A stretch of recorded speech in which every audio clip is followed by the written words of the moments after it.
గాలిలో ఆక్సిజన్ శాతం పడిపోయింది. మన దేశ రాజధాని ఢిల్లీలో కూడా చిన్నపిల్లలకు బ్రతకడానికి కూడా లేనటువంటి పరిస్థితి.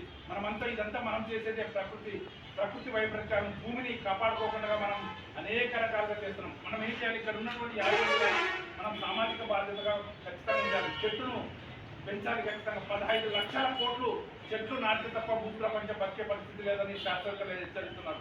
ఇది వర్షాకాలం అయినా కూడా విపరీతమైన ఎండ పోతపడుతుంది. అంటే ప్రకృతి వైపరీత్యం. మనం భూమికి హాని చేస్తున్నాం, భూమి మనల్ని అన్యాయం చేస్తుంది. మనం భూమికి అన్యాయం చేయకుంటే మనం భూమిని కాపాడుతుంది, మనల్ని భూమి కాపాడుతుంది. కాబట్టి ప్లాస్టిక్ నిరోధించాలి. వారంలో ఒక రోజు బండి వాడకుండా ప్రభుత్వ వాహనాల్లో నడచాలి. కరెంటును ఆదా చేయాలి. ఈ విధంగా ముందు పోవాలని కోరుకుంటున్నాను.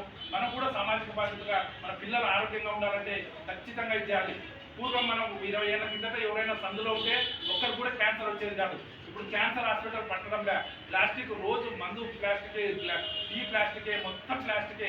మన బజ్జీలు తింటాం రోజు మనం చిన్నగా చాలా ఇబ్బందికరంగా మనం చిరుకరంగా ఉండొచ్చు. రోజు బజ్జీలు తీసుకుంటాం, గోపు చికెన్ నూడిల్స్ అన్ని తీసుకుపోతాం.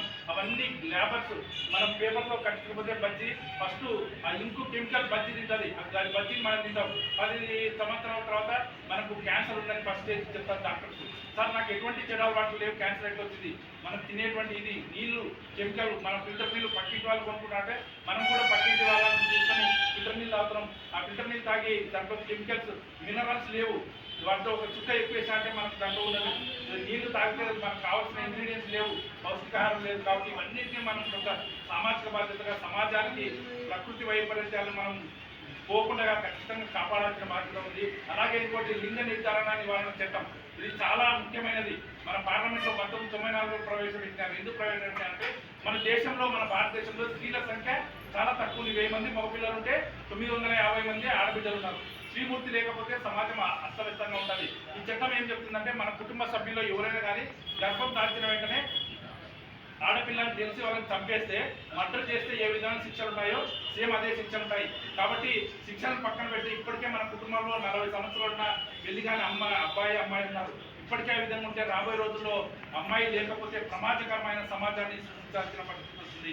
కాబట్టి మనం అంతా ఆడబిడ్డలను చదివించాలి, ఎదగనియాలి, వాళ్ళని బాగా చూసుకోవాలి. శ్రీమూర్తి లేకుంటే సమాజం అస్తవ్యస్తంగా వెళ్ళిపోతుంది. కాబట్టి మనం అంతా చిన్న జాగ్రత్తలతో ఆరోగ్యాన్ని కాపాడుకుంటూ సమాజాన్ని ముందు తరాల వారిని కూడా మనం బాగు చేయాల్సిన బాధ్యత మన అందరిపై ఉన్నది. మన పిల్లలను మనం బాగు చేసుకోవడంలో మనం కూడా భాగస్వామ్యం కావాలని కోరుకుంటూ ఇంత మంచి అవకాశం ఇచ్చి డాక్టర్